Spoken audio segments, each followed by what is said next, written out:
하나님의 말씀 요한복음 11장 25절로 26절입니다.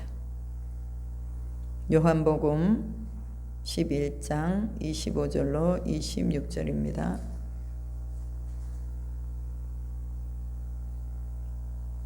찾으셨어요? 요한복음 11장 25절로 26절 말씀 한 목소리로 합독하시겠습니다. 예수께서 이르시되 나는 부활이요 생명이니 나를 믿는 자는 죽어도 살겠고 무릇 살아서 나를 믿는 자는 영원히 죽지 아니하리니 이것을 내가 믿느냐. 아멘. 오늘 말씀의 제목은 이것을 내가 믿느냐라는 질문입니다. 여러분, 부활절은 누구의 날입니까? 예수 그리스도의 날이죠. 예수님이 부활하신 날을 우리가 기념하여서 우리에게도 부활이 있다. 그러니 이제 부활신앙으로 살자. 그런 의미로 부활절을 지키고 있고, 또한 네가 영원히 사는 것을 믿느냐?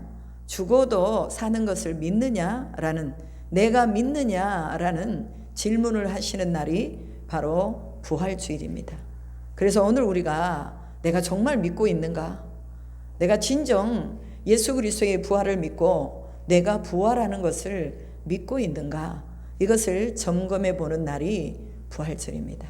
그래서 우리는 우리 스스로를 점검해 보고, 예수께서 우리를 위해서 십자가를 지시고 부활하셔서 이제는 우리로 하여금 영원한 생명을 얻게 하셨다는 것을 확실하게 믿으면서 우리는 어떻게 나아가야 되느냐?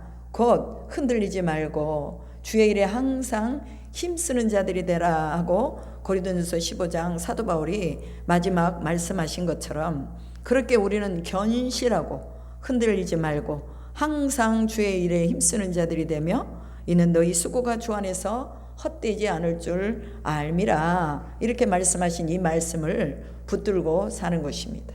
그래서 부활의 신앙을 가지고 사는 사람들은 삶의 질이 다르고 생각하는 방향이 다르고 가고 있는 그 뜻이 다른 것을 볼 수가 있습니다.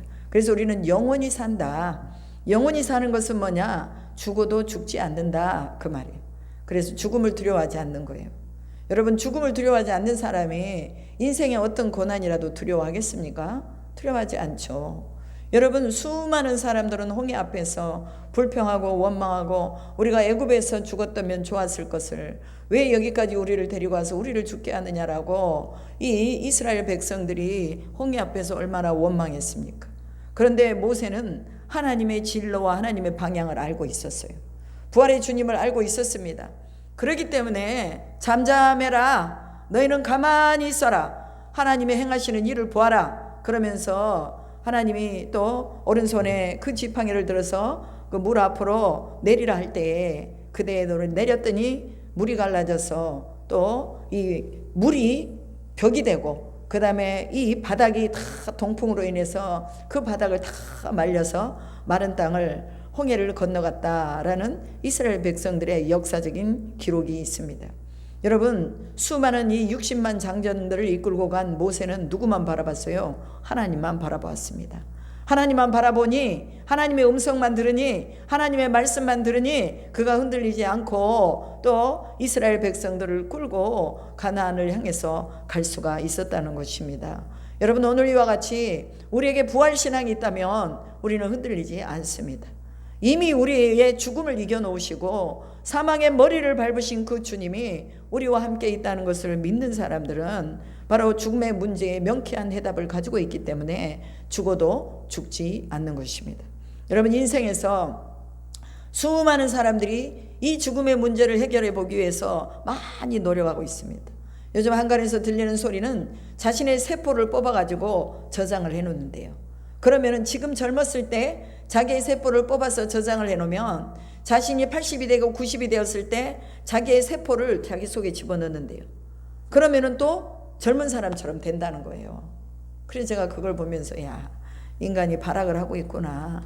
정말 요즘은 늙지 않기 위해서 얼마나 많은 사람들이 애를 쓰고 죽지 않기 위해서 얼마나 많은 돈을 투자해가며 그것들을 또 죽음을 예방해 보려고 많이 노력하고 있습니다. 그러나 하나님을 떠나서는 절대로 죽음의 문제를 해결할 수 없다는 것.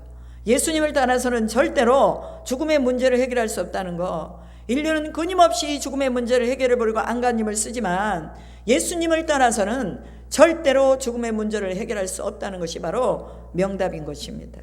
여러분, 예수님께서는 하나님의 아들로서 인간의 몸을 입고 이 땅에 오셔서 왜 오셨습니까? 죽음의 세력을 잡은 자 마귀를 멸하기 위해서 오셨다고 말합니다. 여러분, 죽음이 왜 왔어요? 에덴 동산에서 하나님의 뜻을 거역하게 하고 하나님께 불순종하게 함으로 말미암아서 하나님에게 죄를 짓게 한 마귀 사탄, 이 마귀 사탄이 죄의 근본이라고 성경은 분명하게 말하고 있습니다. 죽음의 세력을 잡은 자 마귀가 수많은 사람들의 영혼을 붙들고 놓지 않고 있는 거예요. 그러니 예수께서 인간의 몸으로 오셔서 인간의 몸까지 낮아지셔서 가장 천한 곳으로 오셔서 구원을 이루시고 죽음의 문제를 해결해 주셨단 말입니다. 그래서 삼위의 하나님 외에는 어느 누구도 예수님이 십자가에 달려 돌아가셨다가 다시 살 것이라는 것을 몰랐단 말이에요. 죽음의 주관자인 사탄 마귀도 예수님이 다시 살 것을 알았어요? 몰랐어요? 몰랐죠. 몰랐기 때문에 십자가에 예수님을 죽이도록 가룟 유다의 마음에 예수를 팔 마음을 넣었고, 유대인들과 또한 거기에 있는 무리들의 마음에 강팍함을 집어넣어서 예수를 조롱하게 하고 또 고난을 당하게 하고 멸시를 당하게 하고 가시면류관을 씌우고 홍포를 입혀서 그것을 나누어 가지며 그 예수 그리스도의 속옷마저도 다 나누어 가지는 이런 일들을 행했단 말입니다. 여러분, 예수께서 이 땅에 오신 것은 고난을 받으시러 오신 거예요. 고난이 없는 십자가 없잖아요. 고난이 없는 부활이 없잖아요. 고난 받으러 오신 것입니다. 내 백성의 죄를 위해서 고난을 받으러 오셨다고 분명히 성경은 기록하고 있습니다. 여러분, 가보지 않는 세계를 아무리 말해줘도 그 세계를 이해하지 못해요. 가슴으로는 이해하지 못한다는 거. 머리로는 이해할 수 있지만 가슴으로는 이해 못해요. 그러니까 예수님이 내가 아버지께로 돌아가리라, 내가 죽었다가 다시 살아나리라, 이 말씀을 여러 번 하셨음에도 불구하고 제자들이 이 말씀을 이해하지 못했다는 거예요. 여러분, 예수님을 믿어보면 부활이 믿어집니다. 예수님을 믿어보면 영원히 산다는 것이 무엇인지를 알게 되는 거예요. 오늘 본문에 보면 나는 부활이요 생명이니 나를 믿는 자는 죽어도 살겠고 살아서 나를 믿는 자는 영원히 죽지 아니하리니 이것을 내가 믿느냐라고 말씀하십니다. 중요한 건 뭐냐? 네가 영원히 사는 것을 믿느냐? 네가 죽어도 죽지 않을 것을 믿느냐? 이것을 우리에게 오늘 묻고 있는 것입니다. 부활의 믿음이 내 안에 있느냐라고 물을 때 바로 주님, 내가 부활의 주님을 믿습니다 라고 고백할 수 있는 믿음이 우리에게 있어야 돼요. 이 믿음은 뭐예요? 내가 죽어도 좋습니다 이 말이에요. 내가 지금 죽어도 좋습니다. 내가 지금 내 모든 것을 다 가져가서도 좋습니다. 내 모든 것들을 다 주님께 드려도 나는 좋습니다. 이게 바로 죽어서 산다는 의미가 이해되는 것입니다. 죽음을 초월하며 산다는 거예요. 그러니까 내 안에 불안이 왜 옵니까? 두려움이 왜 오는 거예요? 그것은 바로 내 안에 죽음의 공포, 내 안에 나도 모르는 그 어떤 두려움들이 오는 것은 바로 우리가 하나님의 전적인 통치와 그리고 하나님 앞에 우리의 눈을 고정하고 있지 않다는 그런 증거가 되는 것입니다. 여러분, 예수님을 믿으면 죽음이 초월되는 것이에요. 어떤 자매가 그 춘천 한마음교회 자매인데 그 자매가 나와서 간증하는 것을 들었습니다. 자기는 어려서부터 신앙인이었대요. 왜냐하면 아버지가 목사님이었기 때문에 어려서부터 교회 안에서 살았다는 거예요. 그리고 교회에서 교회 생활을 했다는 거예요. 그런데 어느 날 교회 안에서 싸움이 일어난 거예요.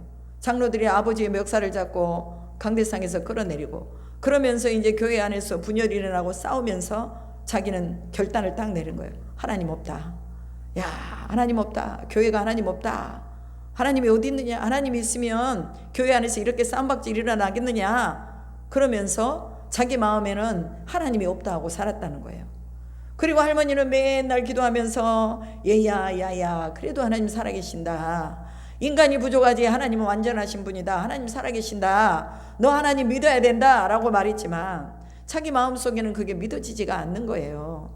그리고 어느 날 할머니가 이제 돌아가시게 됐다는 그 전가를 받고 할머니가 계신 병원으로 갔대요. 근데 할머니는 육신이 너무 아프니까 너무너무 아파가지고 이 온몸을 비틀며 찡그리며 고통스러운 그 고통 속에서 이제 마지막 숨을 거두었다는 거예요. 그렇게도 고통스러워하고 그렇게도 아파하던 할머니가 갑자기 숨이 딱 끊어지니까 얼굴이 쫙 펴지더래요. 자기 얼굴을 보니까, 할머니 얼굴을 보니까 얼굴이 쫙 펴지면서 그렇게 평화스러운 웃는 모습으로 잠들어 있는 그 모습을 보게 됐다는 거예요. 그러면서 그때 딱 느끼는 게 할머니 천국 가셨구나, 이걸 딱 깨닫게 됐대요. 그러면 나는 뭐냐, 내가 만약에 지금 죽는다면 나도 할머니처럼 내가 육신으로는 고통스러운 이 고통을, 이 육체의 아픔의 고통을 느끼지만, 그러나 내가 저 할머니처럼 저렇게 내 얼굴이 기쁨과 평안한 가운데서 내가 죽을 수 있겠는가, 이 고민이 오더래요. 그래서 교회 가가지고 하나님 앞에 기도했대요. 하나님, 내가 하나님을 알게 해주세요. 하나님이 진짜 계시다면 하나님 나 만나주세요 하고 기도를 했다는 거예요. 그런데 강대상에서 목사님이 부활의 주님을 증거하고, 그리고 이 부활은 엄연한 증거가 있다는 것을 말을 해준 거예요. 그리고 이 부활이 거짓이라면 증인이 없을 것인데, 이것이 사실이기 때문에 고린도전서 15장에 보면 수많은 사람들의 증거들이 많이 나타나는 것을 볼 수 있더라고 말이에요. 야, 부활의 증거가 있구나, 진짜 예수님이 부활하셨구나, 예수님이 부활하셨다면 그가 하나님의 아들인데 하나님이 계시는구나, 이게 믿어지더래요. 그러면서 이 믿어지면서 십자가에 달려 돌아가신 예수 그리스도를 묵상하게 되었다고 합니다. 그래서 자기가 이렇게 보기에 예수님이 돌아가실 때 십자가상에 오른편 강도 왼편 강도가 있었잖아요. 그랬는데 누가 예수님일까를 생각해 봤대요. 오른편인가 왼편인가 중간인가, 그거를 생각해 본 거예요. 그런데 분명하게 성경에 중앙에 예수님이 계셨다고 그러니, 오른편에 왼편에 강도들이 있었다 그러니, 그럼 중간에 예수님이 계신 건 분명하구나. 그런데 만약에 그 강도들을 다 섞어놔 버렸어. 강도들을 섞어놓고 예수님을 옮겨놔 버렸어. 그러면 누가 예수님인지 처음 보는 사람들은 모른다고 말이에요. 그러니까 이 자매가 하는 말이, 누가 예수님이겠느냐 하고 생각을 해보니 부활하신 분이 예수님이다, 이것을 본인이 깨닫게 됐다는 거예요. 여러분, 그래요. 부활하신 분이 예수님이에요. 부활하신 그 주님이 바로 하나님의 아들이라는 거예요. 그래서 우리는 부활의 생명을 얻어서 예수님 밖에는 보이는 것이 없고, 예수님 밖에는 믿을 존재가 없고, 예수님 밖에는 우리에게 증거가 없다는 것을 알게 되는 것, 이것이 바로 믿음이라는 거예요. 그래서 그 자매가 그때부터 하나님 앞에 구하고 찾고 두드리면서 적극적인 액션을 해나가며 부활의 주님을 자기 마음속으로 모셔드렸다는 거예요. 그러고 나니까 하나님이 진짜 믿어지더래요. 그러면서 야, 우리 할머니가 얘기하신 이 예수님이, 이 부활이 바로 내 속에 들어와 있었구나. 그러면서 그 자매가 이제는, 예전에는 말도 잘 안 하고 누구에게 복음도 안 전하고 사람들 보면은 그 사람을 견제하고 그랬는데, 부활의 주님을 만난 후부터는 마음이 확 열리면서 사람들에게 나가서 복음을 전하고, 언제 네가 그렇게 말을 잘했냐 싶을 정도로 그렇게 말을 잘하는, 이 복음을 전하는 그런 사람이 됐다고 간증하는 것을 들었습니다. 여러분, 예수의 부활은 확실한 증거가 있습니다. 그냥 전해져 내려오는 그런 우화 같은 그런 얘기가 아니라, 실제적으로 예수는 죽음 가운데서 살아나셨다는 그런 증거들이 성경에 얼마나 많이 있는지 모른다는 거예요. 그래서 부활과 생명은 예수님께서 주시는 것입니다. 부활과 생명을 얻는 길은 예수를 믿는 것밖에는 다른 길이 없다는 거예요. 그래서 이 예수가 믿어지지 않으면 우리는 믿어지게 해달라고, 믿어질 때까지 기도하면서 간절히 구하고 믿음을 달라고 하나님 앞에 구해야 되는 것입니다. 구하라, 찾으라, 두드리라. 이건 왜 말씀하셨어요? 성령을 주시겠다는 거예요. 믿음을 주시겠다는 거예요. 구하는 자가 믿게 되고, 찾는 자가 찾게 되고, 두드리는 자가 열림을 보게 될 것이라고 분명히 성경은 기록하고 있습니다. 여러분, 죽어도 사는 믿음이 있으면요, 선교지로 나가는 거예요. 죽어도 사는 믿음이 있으면 다 내려놓고 복음을 위해서 사는 거예요. 죽어도 사는 믿음이 있으면 우리 가진 것 다 나눠 죽어도 우리는 또 더 줄 게 없나, 그것을 살펴보는 것입니다. 우리 주변에 하나님 앞에서 쓰임받고자 하는 사람들이 참 많아요. 그래서 어떤 사람은 고아원을 하고 싶다는 사람도 있고, 또 어떤 사람은 양로원을 하고 싶다는 사람도 있고, 또 어떤 사람들은 불행하고 불쌍하고 어두운 그런 사람들을 위해서 살고자 하는 사람이 있고, 또 어떤 사람은 감옥에 있는 사람들을 예수 믿게 하고자 하는 그런 사람들도 있고. 여러분, 부활의 생명을 아는 사람들은 자처해서 고난 가운데로 들어가는 것입니다. 부활의 생명을 아는 사람들은 자진해서 어두운 가운데로 들어가는 거예요. 들어가서 그곳에 빛을 발하면서 그 어둠에 있는 사람들을 꺼내오는 것이라 그 말이에요. 부활신앙을 가진 사도 바울은 뭐라고 말합니까? 내가 그리스도와 함께 십자가에 못 박혔다. 그런즉 이제는 내가 사는 것이 아니라 내 안에 그리스도께서 사시는 것이다. 내가 이제 사는 것은, 내가 이제 육체 가운데 사는 것은 나를 사랑하사 나를 위하여 자기 자신을 버리신 하나님의 아들을 믿는 믿음 안에서 사는 것이라고 고백했습니다. 여러분, 사도 바울이 이렇게 고백하기까지 어떻게 해서 이런 고백이 나올 수 있습니까? 그는 부활의 주님을 만났기 때문입니다. 오늘 우리가 부활의 주님을 만나면 내가 육체 가운데 사는 것이 나를 위해서 사는 것이 아니라는 것을 고백할 수 있게 되는 것입니다. 여러분, 말하는 것이요, 여러분의 신앙을 체크할 수 있고, 여러분의 삶의 방향이 바로 여러분의 인생을 체크할 수가 있는 것입니다. 그래서 우리는 우리의 육체로 사는 날을, 모든 날을 예수를 위해 살겠다라는 이런 고백을 하나님 앞에 드리는 것입니다. 내가 죽고 예수로 사는 것이 부활의 삶인 것입니다. 내가 죽었는데 더 이상 뭘 채우겠어요? 오직 예수로 사는 복된 인생으로 사는 것, 이것만이 우리의 삶의 가장 중심이 되어야 한다는 거예요. 그래서 우리는 누구만 보여야 돼요? 예수만 보여야 돼요. 교회 와서도 보기 싫은 사람 보이는 게 아니라 예수만 보여야 돼요. 또 여러분들이 직장에 가서도 나를 고통스럽게 하는 사람만 보는 것이 아니라 그 사람을 통해서 누구를 보는 거예요? 예수를 보는 거예요. 그리고 우리 집에 자녀를 통해서, 또 아내를 통해서, 남편을 통해서 우리는 예수만 봐야 한다는 것입니다. 여러분, 예수만 보고 살아갈 때 우리에게는 불평이 없어지는 거예요. 자꾸 예수님 안 보고 다른 것을 바라보니까 우리 속에 불평이 생기는 거죠. 여러분, 마태복음 10장에서 예수님께서 12제자를 파송하시면서 제자들에게 당부하신 말씀이 나옵니다. 그 말씀은 몸은 죽여도 영혼은 능히 죽이지 못하는 사람들을 두려워하지 말아라. 오직 몸과 영혼을 능히 지옥에 멸하실 수 있는 일을 두려워해라. 누구를 두려워하는 거예요? 하나님을 두려워하라는 거예요.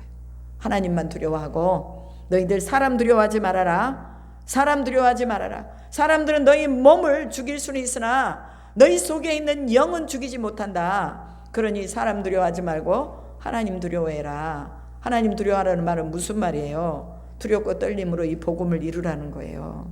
네 속에 네 어떤 거짓된 것과, 또한 어떤 그런 부지런하지 못한 것과, 또한 사명을 주셨는데 그 사명을 제대로 감당하지 못하는 것, 이것을 두려워하라고 말씀하십니다. 하나님은 너희의 머리털까지도 다 세신바 되었으니 두려워하지 말라는 거예요. 여러분, 우리가 사람을 두려워해서 못하는 일들이 참 많아요. 교회 안에서도 사람들이 반대함으로 인해서 하지 못하는 하나님의 일들이 많다는 것입니다. 그래서 우리는 사람을 두려워하지 말고 하나님을 두려워하면서 우리가 나아가야 될 방향, 그리고 복음을 전해야 될 방향을 분명하게 전해야 된다는 것입니다. 여러분, 몸은요, 어차피 한 번 죽는 것입니다. 그래서 이브리서 9장 27절에 뭐라고 말씀하십니까? 한 번 죽는 것은 사람에게 정하신 것이요, 그 후에는 심판이 있으리라, 이렇게 말씀합니다. 죽음을 넘어가야 부활이 있기 때문에 한 번은 모두 죽게 되는데 그 죽음을 두려워하지 말아라. 너희가 받을 심판을 두려워해라, 그 말이에요. 하나님 앞에 너희가 받아야 될 심판, 그 심판이 의의 심판이냐 아니면 죄에 대한 심판이냐, 이것을 분명하게 우리가 알고 죽음에 대한 공포, 두려움, 이것을 넘어서서 하나님이 우리를 심판하시게 될 그 날을 우리가 두려워해야 한다는 것을 말하고 있습니다. 그러면서 제자들에게 뭐라고 말합니까? 누구든지 사람 앞에서 나를 시인하면 나도 하늘에 계신 아버지 앞에서 그를 시인할 것이요, 누구든지 사람 앞에서 나를 부인하면 나도 하늘에 계신 내 아버지 앞에서 그를 부인하리라 라고 예수님 말합니다. 왜 뭐라고 말하는 거예요? 너희들이 나가서 예수가 생명이요 예수가 능력이요 그 예수를 믿으면 구원받는다고 전하라는 거예요. 그리고 하나님 나라가 가까웠다, 회개하고 천국을 믿어라, 회개하라, 천국이 가까웠다, 이 말씀을 전하라는 것입니다. 여러분, 사람 두려워서 우리가 전하지 못하는 일이 많잖아요.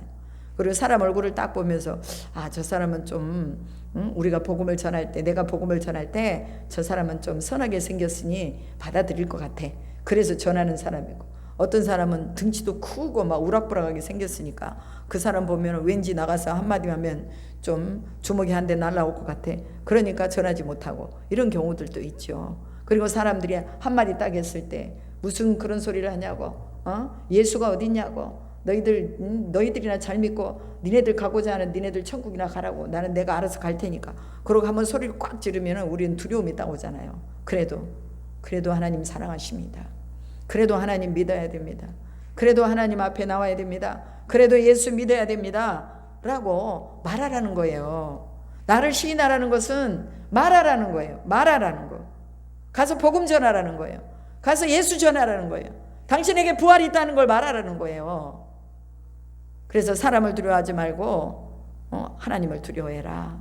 그리고 자기 십자가를 지고 나를 따르지 않는 자는 합당하지 아니하며 자기 목숨을 얻는 자는 잃을 것이요 나를 위하여 자기 목숨을 잃는 자는 얻으리라 라고 말합니다. 사람들은요 다 가지각색 자기 나름대로의 핑계가 다 있어요.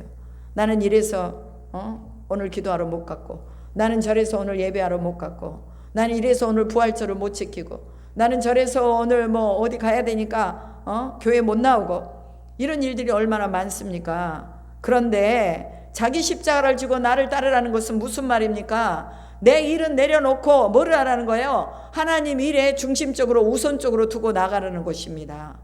아파도 교회 나와야 돼요. 오늘 창순 형제가 아프대. 뭐 혈당이 50까지 넘어갔대. 그래서 내가 문자를 보냈어요. 그래? 그러면 네가 부활의 주님을 믿느냐? 부활의 주님을 믿으면 아파도 교회를 나와야지. 아파도 교회를 나와야지. 죽어도 교회 나와서 죽으면 얼마나 좋아. 그래도 아파도 교회 나와야지. 그랬더니 아무 소리가 없는 거예요. 그건 뭐냐? 자기 목숨을 사랑하는 거예요. 여러분, 예수님이 말씀하신 자기 십자가를 지고 나를 쫓으라는 거, 나를 위해 자기 목숨을 잃으며 얻는다는 거, 이게 바로 부활신앙을 가진 사람들에게 주는 예수님의 선물입니다. 부활의 산실이신 예수를 위해서 자기 목숨을 버리면 얻는다는 이 역설적인 복음이 바로 부활의 복음인 것입니다. 하나님 우리에게 이것을 말씀하시며 내가 이 부활을 믿느냐라고 오늘 우리에게 묻고 계시는 것입니다. 머리털까지도 다 세심 받으신 하나님께서 섬세하게 우리를 알고 계시는데, 우리에게 무엇이 필요한지, 우리가 어디가 아픈지, 왜 우리가 슬픈지, 우리가 무엇 때문에 또 살고 있는지, 그리고 우리 안에 부활의 신앙이 있는지, 부활의 영광을 얼마나 사모하고 기다리는지, 이걸 모르시겠냐 그 말이에요. 오늘 머리카락 1개 빠지고 2개 빠지고 3개 빠져, 그것도 다 아신대요. 그리고 남아있는 머리카락 숫자도 하나님이 다 아신다는 거예요. 여러분, 부활은 분명한 증거와 입증이 있습니다. 그렇기 때문에 오늘 우리 모든 것을 다 아시는 그 주님 앞에 우리의 마음을 모두이고 우리가 마음으로 믿고 입으로 시인하며 예수 부활 내 부활이라고 믿고 나가야 되는 것입니다. 여러분, 마음으로 믿었다고 되는 거 아니에요. 입으로 시인해야 한다고 말합니다. 입으로 시인할 때 하나님도 듣고 사람들도 듣고 나도 또 듣는 거예요. 이게 바로 오늘 그리스도를 우리가 입으로 증거하며 이 부활의 증거를 삼는 것입니다. 로마서 10장 9절에 말씀하죠. 내가 만일 내 입으로 예수를 주로 시인하며 또 하나님께서 그를 죽은 자 가운데서 살리신 것을 내 마음에 믿으면 구원을 받으리라. 구원은 입으로 시인하고 마음으로 믿는 거래요. 아무리 여러분들이 마음으로만 믿고 있어도 입으로 시인하지 않으면 구원이 이루어질 수가 없다고 말합니다. 부활의 소망을 가진 증거는 마음으로 믿고 입으로 시인하는 것입니다. 즉 중심에 예수 그리스도를 넣고 내 인생의 주인 자리를 누구에게 내어주는 거예요? 예수님께 내어드리고, 그리고 예수를 증거하고 부활을 증거하며 사는 것이 바로 그리스도인의 삶이라는 것이에요. 여러분, 증거가 없으면 사실이 입증되지 않습니다. 예수께서 하나님의 아들이라는 증거를 무엇으로 알겠습니까? 그것은 바로 예수께서 죽었다가 다시 사신 부활로서 예수께서 하나님의 아들이 입증이 되셨습니다. 빈 무덤이라는 거예요. 빈 무덤. 무덤이 없는 분은 예수님밖에 없어요. 이것을 유대인들은 예수님의 제자들이 예수님의 시신을 훔쳐갔다, 이렇게 해서 거짓 증언을 삼았지만, 그러나 사람들이 예수의 부활을 만나지 않았다며, 제자들이 예수의 부활을 만나지 않았다며, 그들은 여전히 숨어서 자기 목숨 연연해가지고 숨어가지고 두려워서 덜덜덜 떨다가 죽었을 것입니다. 그러나 성경은 그렇게 기록하지 않습니다. 그들은 모두가 부활을 만나서 죽으면 죽으리라고 복음을 전했다고 분명히 성경이 기록하고 있잖아요. 그 증거가 부활이라는 것을 분명히 성경이 기록합니다. 고린도전서 15장 보면 명확하게 예수님이 부활한 증거를, 예수께서 하나님의 아들이라는 증거를 입증하고 있는 것을 볼 수가 있습니다. 성경대로 그리스도께서 우리 죄를 위하여 죽으시고 성경대로 사흘 만에 살아나셨다라고 말합니다. 그러니까 성경대로 예수님이 오셨고, 성경대로 죽으셨고, 성경대로 부활하셨고, 성경대로 이제 다시 오실 것이다. 이제 이것만 우리에게 남아있는 것입니다. 분명히 성경대로 예수님은 우리에게 오셨습니다. 성경대로 우리도 부활할 것입니다. 여러분, 예수님이 부활하셔가지고 성경대로 살아나셔서 누구에게 보였다고 고린도전서 15장 말합니까? 게바에게 보이시고 베드로에게 보이셨다는 거예요. 베드로에게 예수님이 보이셔서 그에게 마지막 뭐라고 말합니까? 내 양을 먹여라, 내 양을 쳐라. 네가 나를 사랑하느냐, 내 양을 먹여라. 베드로하고 말씀을 나눈 내용이 요한복음에 나와 있어요. 그리고 누구에게 보였어요? 500여 형제에게 일시에 보이셨습니다. 이 500의 형제는요, 예수님이 부활하신 후에 하늘로 승천하신 것을 그대로 본 사람들이에요. 500여 명이라면요, 그냥 뭐 남자들만 500의 형제니까 여자들하고 다 하고 어린아이들까지 다 합하면 얼마나 많겠어요. 수많은 사람들이 부활의 증인이 되었다는 것입니다. 그 후에 야고보에게 보이시고 또 사도들에게 보이고, 그 후에 만삭되지 못한 자기 자신 사도 바울에게도 보이셨다고 말씀하는 것을 볼 수 있습니다. 여러분, 사도 바울이 부활하신 주님을 만나지 못했다면 그는 여전히 포학자요 횡학자로 그리스도인들을 죽이러 다니는 일에 앞장섰을 것입니다. 그런데 부활의 주님을 만나고 난 다음에는 그가 횡학하고 포학하는 일을 그칠 수밖에 없었어요. 왜? 그것이 바로 죽음의 일이요 심판받을 일이라는 것을 알았기 때문입니다. 그리고 자기 자신이 옳다고 하는 그 옳다는 그것이 한순간에 쫙 다 무너져 버리는 그런 계기가 되었다는 거예요. 여러분, 예수의 부활을 우리가 믿는다면 우리의 삶이 완전하게 바뀔 줄로 믿습니다. 그래서 우리가 예수의 부활을 믿는 것은 뭐예요? 말씀을 믿고 부활을 받아들였습니다. 우리도 부활 안에 있다는 것을 믿는 것입니다. 그리고 부활을 뭐 하는 거예요? 전하는 것입니다. 사도 바울은 자신의 모든 수고도 오직 그와 함께 하신 하나님의 은혜라고 말합니다. 여러분, 이 부활의 증인으로 살면서 내가 부활의 증인이 된 거, 이거 하나님의 은혜입니다. 내가 어떤 것도 수고한 것이 없습니다. 오직 이것은 다 하나님의 은혜입니다. 어리석은 사람들아, 어찌하여 부활이 없다고 하느냐. 만일 죽은 자의 부활이 없으면 그리스도도 다시 살아나지 못하였느니라, 이렇게 말하죠. 여러분, 예수가 살아나서 부활하셨습니다. 그러면 죽은 자가 부활한다는 거, 이것을 예수님이 입증했다는 것을 분명하게 말합니다. 어리석은 사람들아, 어찌하여 부활이 없다고 말하느냐. 그리스도께서 다시 사신 것이 없으면 우리가 전하는 것도 헛되고 너희 믿음도 헛되며, 만일 죽은 자가 다시 살아난 일이 없으면 그리스도께서 다시 사신 일이 없을 것이다. 분명하게 예수 안에서 죽은 자들은 살아난다는 걸 말하고 있는 거예요. 여러분, 우리가 예수 안에서 죽읍시다. 죽어도 예수 안에서 죽읍시다. 예수 안에서 죽으면 우리는 다시 사는 거예요. 오늘 우리가 죽어도 예수 안에 살고 있다면 우리는 다시 살 수 있는 힘을 얻는 것입니다. 그리스도께서 다시 사신 일이 없으면 너희의 믿음도 헛되다라고 말하잖아요. 너희가 여전히 죄 가운데 있을 것이라고 말합니다. 만일 그리스도 안에서 우리가 바라는 것이 다만 이 세상뿐이면 모든 사람 가운데 우리가 더욱 불쌍한 자라. 이제 그리스도께서 죽은 자 가운데서 다시 살아나사 잠자는 자들의 첫 열매가 되셨다. 분명하게 사도 바울은 예수께서 죽은 자들 가운데서 부활했다라고 증언하고 있습니다. 여러분, 이 증언은요, 참된 거예요. 실제적으로 자기 자신이 경험했던 이 부활의 모든 순간들을 다 여기다 기록해 놓고 있는 것입니다. 사망이 한 사람으로부터 말미암아 왔대요. 누구로부터 왔습니까? 아담으로부터 왔잖아요. 아담이 범죄함으로 사망이 왔잖아요. 그런데 또한 생명이 또 한 사람으로부터 왔대요. 그 생명은 십자가에서 죽으시고 부활하신 예수 그리스도로 말미암아서 생명이 왔다는 것입니다. 오늘 우리가 예전에는 사망 안에 있었지만 이제 생명으로 다시 난 거예요. 그래서 이것을 뭐라고 말하느냐? 거듭남이라고 말합니다. 옛사람은 죽고 새 사람으로 거듭났다.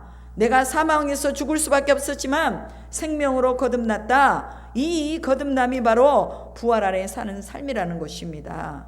그래서 아담을 통해서 죽음이 왔지만, 사망이 왔지만 예수 그리스도를 통해서 생명이 왔다는 것을 우리가 믿는 것입니다. 그리고요, 맨 나중에 멸망받을 원수가 있는데 그 원수가 바로 사망이다라고 말합니다. 죽음. 이 죽음은 마지막에 이제 하나님께서 이 죽음을 온전하게 멸하시는 날이 있는데 그게 바로 뭐냐? 계시록 22장에 나오는 생명나무의 실과, 생명나무를 거기 그 에덴의 그 천국에 심어놓고, 그리고 그 만국을 소성케 하고 만국을 치료하는 그 나무가 사람들을 영원히 살게 한대요. 그러면 사망은 뭐 하는 거예요? 이제 온전하게 멸망을 당한다는 것을 계시록에서 말하고 있습니다. 그러면 사도 바울은 계속 말하죠. 형제들아, 내가 그리스도 예수 주 안에서 가진 바 너희에게 대한 나의 자랑을 단언한다. 나는 날마다 죽노라 라고 말합니다. 여러분, 사도 바울의 자랑이 뭐였느냐? 자신이 날마다 죽는 거래요. 누구 때문에 죽는 거예요? 예수 때문에 죽는 거죠. 예수를 위해 죽고 예수를 위해 살고, 이것이 바로 사도 바울이 날마다 자기 자신이 죽는 것입니다. 날마다 자기가 죽는다는 것은 무슨 말입니까? 자기의 의지나 자기의 노력을, 자신의 어떤 이성적인 생각을 여기에 개입하지 않고 온전히 말씀대로 주께서 말씀하시는 부활의 생명과 진리를 전하는 이 일에 자신이 모든 자신의 인생을 다 쓰게끔 자기가 다른 것은 다 버렸다는 거예요. 다른 건 다 내려놨다는 거예요. 자기 자신의 개인적인 삶도 내려놓고 결혼하는 것도 내려놓고, 그리고 이 복음을 위해서 자신의 인생을 다 쓰는 것이 바로 날마다 죽는 것입니다. 여러분, 바울이라고 왜 인간의 몸을 입었는데 왜 다른 사람들이 누리는 것을 누리고자 하는 마음이 없겠어요? 성경이 말하잖아요. 내가 게바처럼, 베드로처럼 결혼하지 못할 그런 사람도 아닌데 내가 결혼하지 않고 있다. 이건 뭐예요? 하나님을 위해서 다 버렸다는 거예요. 부활의 신앙을, 부활의 이 복음을 전하기 위해서 자기가 누려야 될 것을 다 내려놨다는 거예요. 사람으로서 가지는 감정적인 것, 또한 어떤 지식적인 것, 이런 것 다 내려놓고 오직 나는 날마다 나를 죽이면서 이제 십자가를 자랑하며 나간다는 것입니다. 그러면서 바울이 뭐라고 말하느냐? 깨어 의를 행하고 죄를 짓지 말아라. 하나님을 알지 못하는 자가 있기로 내가 너희를 부끄럽게 하려고 이 말을 썼다라고 말합니다. 부활의 신앙을 가진 사람들이 어찌하여 죄를 짓느냐, 그 말이에요. 부활의 신앙을 가진 사람들은 오늘날도 교회 안에서 얼마나 많은 사람들이 죄를 범하고 있습니까? 그 죄가 육체적인 죄요, 거짓말하는 죄요, 또한 우상을 섬긴 죄요, 음욕한 죄요, 부정한 죄요, 이런 죄들이 얼마나 많아요. 근데 사도 바울은 또 말하기를 하늘에 속한 형체도 있고 땅에 속한 형체도 있으나 하늘에 속한 것의 영광이 따로 있고 땅에 속한 것의 영광이 따로 있으니 해의 영광이 다르고 달의 영광이 다르고 별의 영광이 다르도다. 내가 날마다 죽노라 하면서 하는 말이에요. 이 말이. 그러면 너희들이 가지고 있는 너희의 영광하고 내가 가지고 있는 지금 내 영광하고 비교할 수 없다는 거예요. 비교할 수 없다는 거예요. 여러분, 우리가 누구하고 뭘 비교해요? 세상에서는 비교할 게 하나도 없어요. 다 없어질 것이고 다 썩어질 것들이에요. 우리는 하나님 앞에서 하나님의 영광을 위해서 사는 것만 우리는 비교해야 됩니다. 내가 저 사람보다 더 기도 많이 하고, 저 사람보다 더 전도 많이 하고, 저 사람보다 더 내가 하나님 나라를 위해서 일하고, 나는 이 열심만 가지고 있어야 되겠다, 이 열심만 가지고 있어야 되겠다. 이게 바로 하나님 앞에 영광을 얻는 것입니다.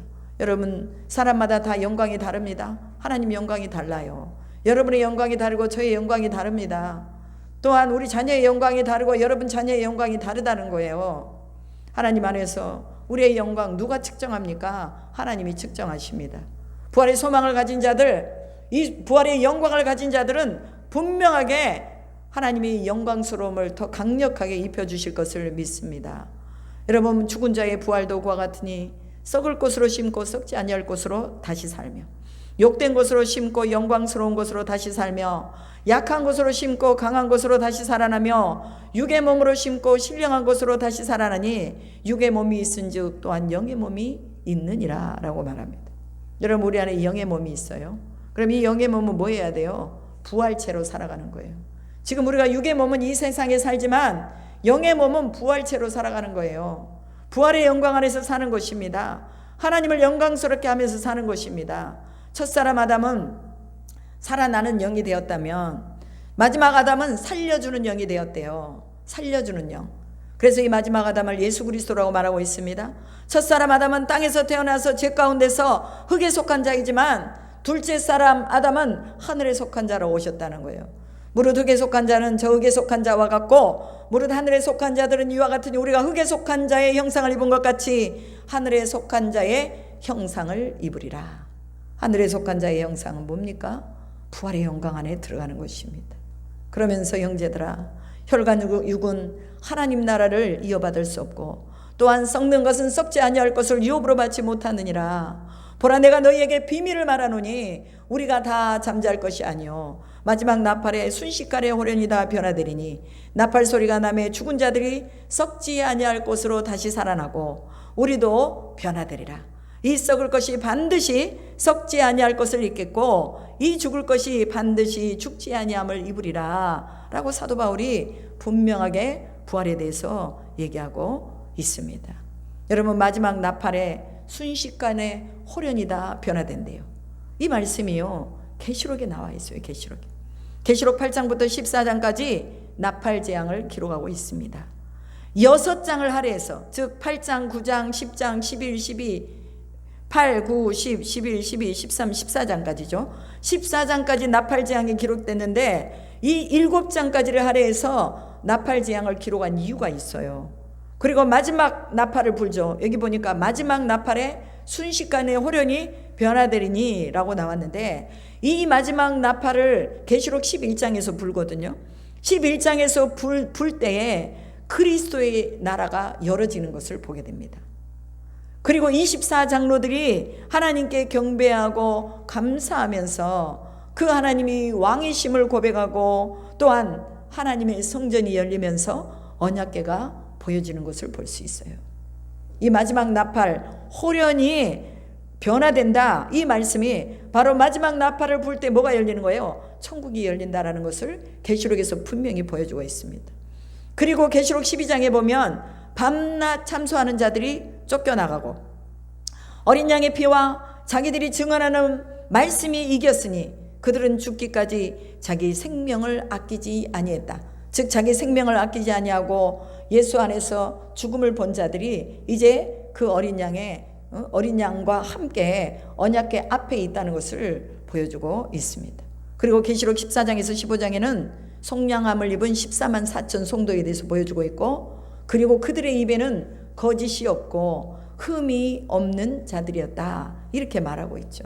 그리고 하늘의 증거 장막이 열리고 또 7 재앙을 준비하는 천사들이 이제 7 재앙을 가지고 나가기 위해서 준비하고 있는 모습도 보여주더라, 그 말이에요. 그래서 분명하게 이 고린도전서 15장에 하신 마지막 나팔에 호련히 순식간에 변화되리니 이 말씀이 계시록에서 뭐예요? 천국이 열리면서 그 천국을 보여주시고 그 다음에 그 천국에는 흠 없는 자들이 있고 거짓이 없는 자들이 그곳에 있고 예수의 피로 속죄함을 받은 자들이 그곳에 있다는 것을 분명하게 말씀해주고 있습니다. 그리고 계시록 16장에서 18장까지는 거짓 선지자가 받을 심판에 대해서, 음녀가 받을 심판에 대해서, 큰 바벨론의 심판에 대해서, 즉 육으로 산 사람들의 심판에 대해서 기록되고 있어요. 그리고 미혹한 자가 받을 심판을 말씀하고 있는 것도 볼 수가 있습니다. 19장에서는 이제 혼인잔치와 재림에 대해서 기록하고 있고, 또 계시록 20장에서는 천년왕국을 기록하고, 21장에서는 새하늘과 새 땅을 기록하고, 22장에서는 천국 생활을 이제 우리가 맞이하게 된다는 것을 분명하게 계시록에서 말씀해주고 있습니다. 이것들을 증언하시는 이가 이르시되 내가 속히 오리라 하시거늘 아멘 주 예수여 오시옵소서라고 하고 계시록이 끝나는 것을 볼 수 있습니다. 마지막 나팔 호련히 변화된다. 이것이 바로 계시록에서 말씀하고 있는 모든 말씀들이 다 이 속에 들어가 있는 거예요. 여러분, 오늘 우리가 나는 부활이요 생명이니 나를 믿는 자는 죽어도 살겠고 살아서 나를 믿는 자는 영원히 죽지 아니하니 이것을 내가 믿느냐라고 물으실 때 그러하여다 주님, 주는 그리스도시요 살아계신 하나님의 아들이십니다 라는 이런 고백이 오늘 우리에게 나와야 하는 것입니다. 오늘 우리가 사는 것은 부활의 몸을 입고 사는 것입니다. 썩지 아니할 몸을 입은 거예요. 또 이 썩지 아니할 몸을 입고 있다는 것을 여러분이 믿어야 하는 거예요. 여러분이 진실한 고백을 주님 앞에 드릴 때에 우리는 부활의 영광 안으로 들어간 것입니다. 그러면서 사도 바울이 말한 것처럼 주 예수로 말미암아 우리에게 승리를 주시는 하나님께 감사한다 그랬습니다. 여러분, 오늘 부활의 신앙이 있는 사람들은 승리할 수밖에 없어요. 죽음 가운데서 일어났는데 무언들 승리하지 못할 게 있겠습니까? 그래서 승리할 수밖에 없어요. 그러므로 내 사랑하는 형제들아, 견실하며 흔들리지 말고 항상 주의 일에 힘쓰는 자들이 되라 라고 말합니다. 무엇에 흔들리지 말라는 거예요? 부활의 신앙을 가진 것을 흔들리지 말아라 그 말입니다. 오늘 내가 나를 믿느냐, 이것을 믿느냐라고 말할 때 주님, 내가 부활을 믿습니다. 내가 부활을 믿습니다. 나는 죽어도 사는 것을 믿습니다. 무릇 살아서 예수를 믿는 자는 영원히 죽지 아니하리라는 말씀을 믿습니다 라고 우리는 하나님 앞에 분명한 우리의 신앙 고백을 드리면서 나가야 된다는 거예요. 여러분, 부활절은요 다른 거 아니에요. 네가 영원히 살 것을 믿느냐? 죽어도 사는 것을 믿느냐? 예수가 십자가에서 죽으시고 부활하신 것을 믿느냐? 이것을 오늘 우리에게 묻는 시간이 바로 부활절입니다. 그래서 부활절에는 달걀을 나눠 먹고 또 잔치를 하고 화려하게 이렇게 지내는 날이 부활절이 아니라 이 물음에 내가 yes 그렇습니다. 내가 믿습니다. 주는 그리스도시요 살아계신 하나님의 아들이심을 믿습니다 라고 우리가 고백하는 날이 부활절이라는 거예요. 그리고 또한 내 목숨을 주님을 위해서 내가 다 드리겠습니다. 또 목숨을 잃는 자는 얻을 것이요 얻는 자는 잃을 것이라고 말씀하셨으니 이제 부활의 신앙으로 두려움 없이 주님이 주시는 복음의 길을 가겠습니다 라고 결단하면서 오늘 이 부활주일에 진정으로 주님의 부활이 내 부활이다, 주님의 부활이 나를 부활시켰다, 내가 죽음 가운데 있었는데 내가 다시 부활했다, 이 부활의 신앙이 회복되기를 주님의 이름으로 축복합니다. 기도하겠습니다. 전능하신 아버지 하나님, 감사합니다. 죽어도 산다는 의미, 이것을 우리가 이해하지 못했지만 죽음을 초월하는 삶을 산다는 것이 바로 부활의 삶인 것을 믿습니다. 아버지여, 우리가 부활의 신앙을 가지고 있을 때에 우리는 우리를 위해 살지 않고 주님을 위해 살게 되는 것을 믿습니다. 땅의 것을 위해 살지 않고 하늘의 것을 위해 살게 되는 줄로 믿습니다. 오늘 우리가 이 온전한 부활 신앙으로 내가 믿느냐, 이것을 내가 믿느냐라고 말씀하실 때 주님, 그렇습니다. 나는 죽어도 사는 것을 믿습니다. 살아서 주님을 믿으면 영원히 죽지 않는 것도 믿습니다라고 고백하며 이번 부활주일에 특별한 우리의 고백이 주님 앞에 드려지게 하시고 아버지 하나님, 우리의 몸을 죽이고 또한 우리의 영이 사는 그런 일들이 오늘 우리 가운데서 일어나게 하시옵소서. 그렇게 하실 줄 믿고 감사드리며 우리 주 예수 그리스도의 이름으로 기도드립니다. 아멘.